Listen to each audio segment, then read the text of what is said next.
It's a great day in SimWorld, everybody. Good morning and welcome to SimWorld Today. I'm B-Ron, and no one's here with me this morning on the show. You're going to get a solo SimWorld Today edition of B-Ron. I believe this is the first time ever I'm doing this by myself. So, look, we'll see how it goes. Let's go ahead and let's jump right into it. The SWBA Cup started last night, and yeah, there were some pretty good games around the league with the tournament starting back up again. Joel Embiid and the Sixers, they played the Knicks, beat them 111-99. That was Embiid's first game of the season. Later on in the evening, it was Klay Thompson's return to against the Golden State Warriors. He's on the Mavericks now. Thompson scored 22 points, but the Warriors ended up getting the win, 120-117, thanks to a Steph Curry 3-pointer in the final minutes of the game. And then the Hawks also beat the Celtics 123-121 in OT. Or I'm sorry, Pistons beat the Pistons 117-116. And then the Pistons beat the Heat 121-123 in the OT win. Magic and Paolo Banchero beat the Hornets 114-189. A lot of games yesterday. I'm gonna go through all of them. A lot of games yesterday. But look, the in-season tournament, it's still really weird to me. It doesn't feel like a basketball thing. It feels like more of a soccer thing. But you know, it is what it is, and it makes them money, so it's good for them. Players get more games. I would like to see maybe this is about where, you know, with the Sixers getting Embiid back, maybe this is where they start to go on that run that builds them towards the rest of the season. Because I do think that one thing the tournament is potentially good for is momentum going forward throughout the rest of the regular season. So that is something that could possibly be something to look forward to as the tournament goes on, and all that stuff. So we'll see how that tournament goes and who ends up winning the tournament, because there's going to be momentum to be had for sure throughout that. Keeping things rolling here, we are going to switch gears to SimWorld U, where Kentucky was undefeated going into last night's game against Washington. And guess what? They're still undefeated because they won again last night, 74-63 over Washington. And this was a game where Kentucky just continued to look dominant. They've done this throughout the course of the season. They've had a few close calls against Wake Forest, notably to start the season, but they've continued to look like a well-oiled machine. Jameson Johnson, 24 points. Glory Tate had 18 and 8. Trey Truss cooled off, only had 2 points last night after his rousing couple of games for the Wildcats, but he has certainly done his part. And, you know, he gets in a much needed rest, but it's been the usual guys, Johnson and Tate. Donis Knight stepping up last night to help out as well. Angelo Muto also dishing out 8 assists as well in that one. So that's a stat line to look out for him. He's certainly a guy who can seemingly do it all for the Wildcats and stuff the stat sheet, which is always good. You always want a guy like that. But end of the day, Kentucky 10-0. How long can they keep this win streak going? Man, we saw some streaks last season. Some more prep with Philadelphia Elite had their long win streak. OG said a long one as well. They could certainly get to that 12-13 game mark, but we'll see. There's still plenty of time to decide how that one goes, of course. On to our next one here.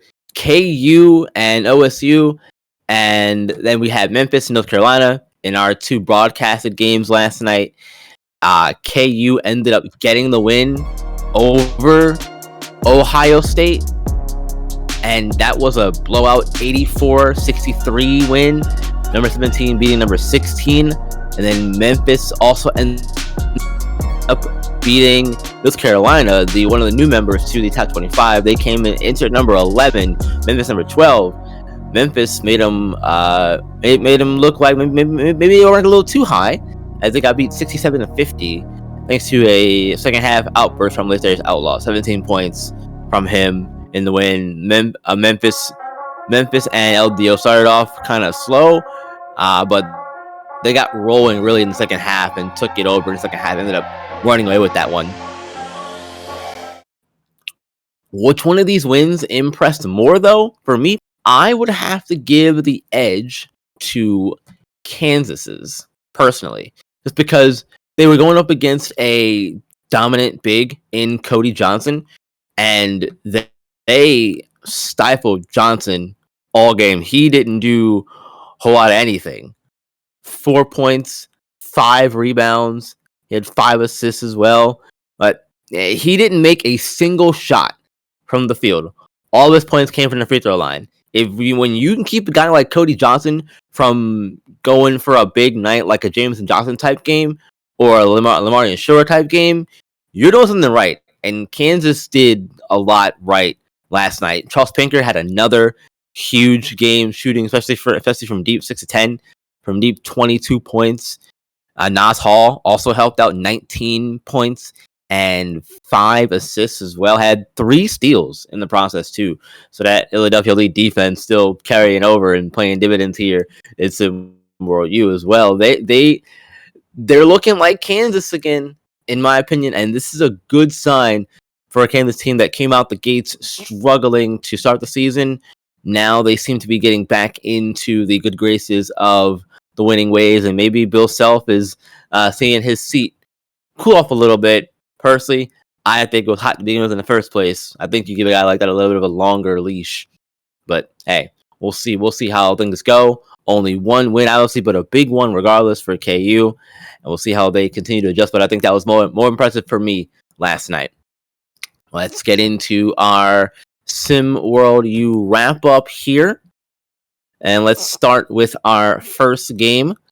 Bama taking on Seton Hall University. Bama played a tough opponent, tough game, I say, against Seton Hall, but ended up getting the win 83-76 in that one. Syracuse played Georgia. Royce Anderson, 5-0 run in the last closing minutes of that game to get them the win over Georgia or over Syracuse, Georgia, and then getting the win in that one.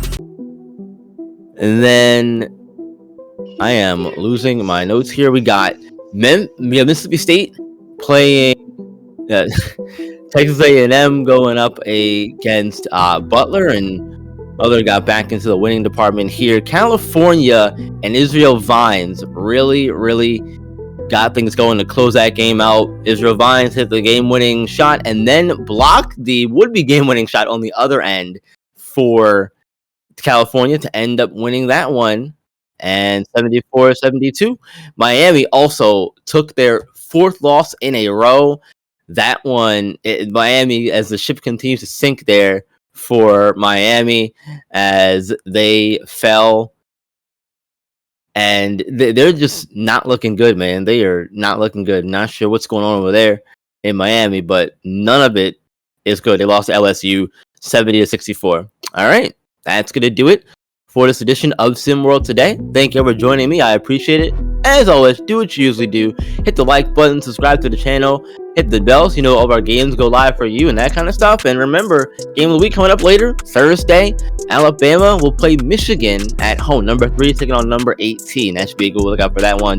November 14th at 8:30 p.m. Eastern.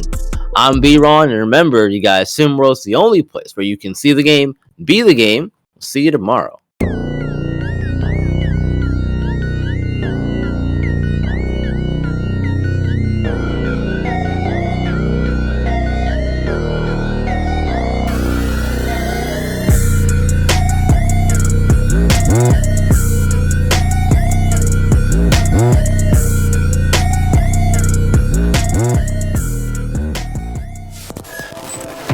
This has been a presentation of SimWorld Sports.